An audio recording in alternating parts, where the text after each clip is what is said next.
Hola nuevamente, les saluda Ricardo Caraccioli, esta vez con tabla resumen de amplificador BJT para señal débil. Esta tabla resumen la saqué del libro de Boylestad,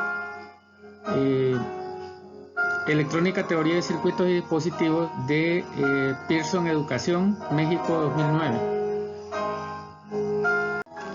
En realidad son dos tablas, una para el análisis DC y otra para el análisis AC. Empezaremos con el análisis DC, que es la tabla 4.1, configuración de polarización del BJT. Bien, ¿qué podemos ver en esta tabla? Diferentes polarizaciones y sus cálculos correspondientes en DC. Entonces, por ejemplo, acá tenemos la polarización fija y podemos ver cómo encontrar IB, IC y BCE para esta. Igual aquí tenemos la polarización de emisor y aquí tenemos cómo encontrar IB, IC y BCE para esta, así como una resistencia de entrada que es la resistencia de emisor reflejada a la base. Acá tenemos también la polarización por medio de divisor de voltaje. Igual tenemos una versión exacta y una versión aproximada de los datos que podemos obtener. Aquí, por ejemplo, la versión aproximada es válida solo si beta veces RE es mayor o igual que 10 veces R2, ¿verdad? Para que esto se aproxime lo suficiente como para que sea útil, ¿verdad? Pero en dado caso se puede usar la exacta, que sería calcular la resistencia Thevenin, la corriente de base, la corriente colector, voltaje colector emisor, ¿verdad? Igual la configuración retroalimentación de colector. Aquí tenemos cómo calcular IB, IC y el voltaje colector emisor. Entre otras también tenemos la configuración emisor seguidor o colector común. Y aquí tenemos cómo calcular IB, IC y BCE para esta. Y la base común, y aquí tenemos cómo calcular IE, IB, BCE y BCB para esta, ¿no? También tenemos la tabla 5.1 del mismo libro de Boylestad, que se refiere a amplificadores con transistor BJT sin carga. Bien, aquí podemos ver la polarización fija, su impedancia de entrada, su impedancia de salida, su ganancia de voltaje y su ganancia de corriente. ¿Ok? Y por ejemplo nos dice que para esta pues la impedancia de entrada anda alrededor de 1 kilo ohmio. No siempre va a ser exactamente esto, tendríamos que calcularla, ¿no? Y la impedancia de salida pues es media, anda alrededor de los 2 kilo ohmios. Y la ganancia de voltaje andará alrededor de los 200 veces, negativo porque invierte la señal. Igual el divisor de voltaje que tenemos acá. Ok, aquí tenemos cálculos exactos, digamos, aquí está exacto y aproximado, ¿verdad? Ahora, para que se cumpla el aproximado debe ocurrir esto, que RB sea mayor o igual a 10 veces beta R minúscula, ¿verdad? Para que se cumpla esto. Igual, este otro aproximado debemos ver las condiciones, ¿no? Siempre en la tabla debemos de buscar las condiciones en caso de que queramos aproximarlo o hacerlo rápido. Por otro lado está RO, que aparece aquí, que no lo había mencionado antes. Es un parámetro que nos da el fabricante del BJT, ¿verdad? Es la resistencia entre colector y emisor o resistencia de salida, pero ya la interna del transistor, ¿verdad? Si nos dan este dato, pues habrá que utilizarlo. Pues si no, lo despreciamos porque generalmente es muy alto. Anda arriba de los 100.000 y a veces hasta 1 mega, ¿verdad? Dependiendo del BJT que se está utilizando, ¿verdad? Ahora, alguien se preguntará qué ventajas presenta la polarización por medio de divisor de voltaje con respecto a la polarización fija si hacen lo mismo. Prefiero hacer esta, lleva menos componentes. Pues les cuento que es mejor la polarización por medio de divisor de voltaje. ¿Por qué? Por criterio de estabilidad. Nosotros en realidad hasta ahorita no hemos analizado la estabilidad de estos sistemas, pero recuerden que la estabilidad tiene que ver con los polos y ceros, bueno, más que todo con los polos en el plano complejo, ¿verdad? ¿Dónde están ubicados? Si en el semiplano izquierdo o en el semiplano derecho. Esto puede crear que un amplificador, aunque amplifique mucho, nos puede dar problemas de que empiece a hacer señales amortiguadas o ondas amortiguadas o otro tipo de señales que se puedan dar, ¿verdad? Y que nosotros no deseamos en una amplificación porque no son señales que son parte de la digamos, valga la redundancia, señal que estamos amplificando, ¿verdad? Entonces este es uno de los más estables que existe. Es más, les cuento que de todos estos amplificadores Este sería como el que más se aproxima a la perfección, con siempre un defecto, ¿verdad? Que la impedancia de entrada es relativamente pequeña, o sea, aquí dice media, pero 1 kilo ohmio podría destruir una señal débil, una señal muy débil que tenga una impedancia Thevenin de 10 kilo ohmios o arriba de los 10 kilo ohmios, perfectamente se destruiría con una impedancia de 1K, ¿verdad?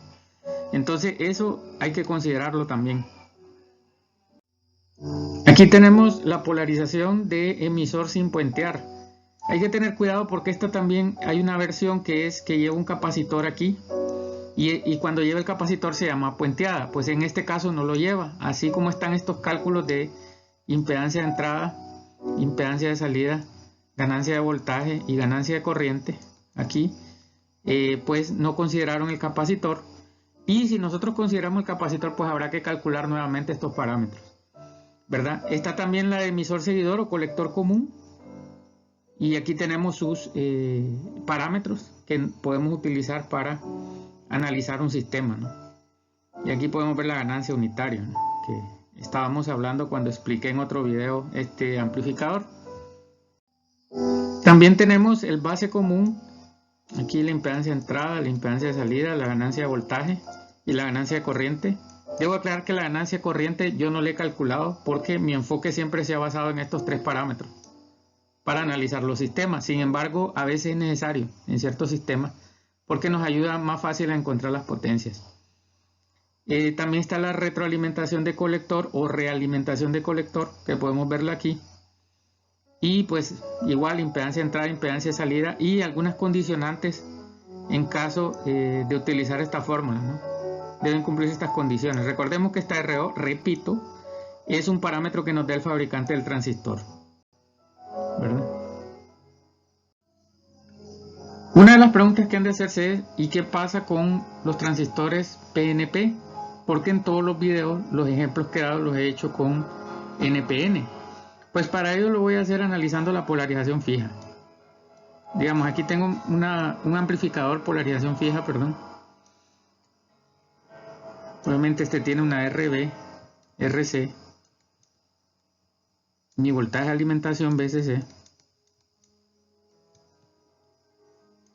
Nodo de referencia.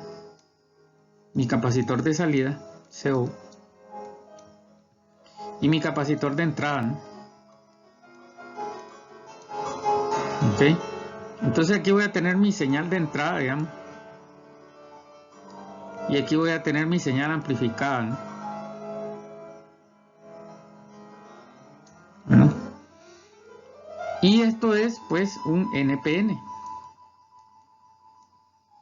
¿Cómo haríamos esto mismo con un PNP? Pues hacemos un dibujo similar.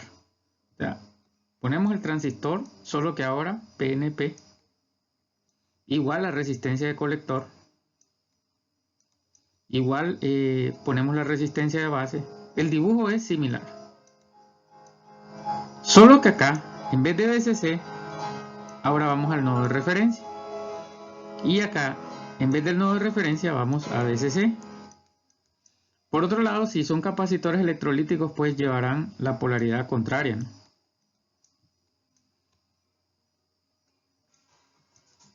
Ok. Ok. Entonces, veamos. Aquí este sería mi CI, mi CO. Y pues igual, mi señal a amplificar, ¿no? Y aquí mi señal amplificada. Bien, todos los parámetros se calculan igual. Podemos utilizar las mismas tablas, ¿verdad? Independientemente de la polarización que estemos analizando, lo que va a cambiar es esto. Obviamente las corrientes, si por ejemplo acá nosotros teníamos que iban en este sentido, digamos, aquí va mi IB, ¿no?, en DC, aquí va mi IC, en el caso del NPN, ¿no?, y aquí mi IE, pues en el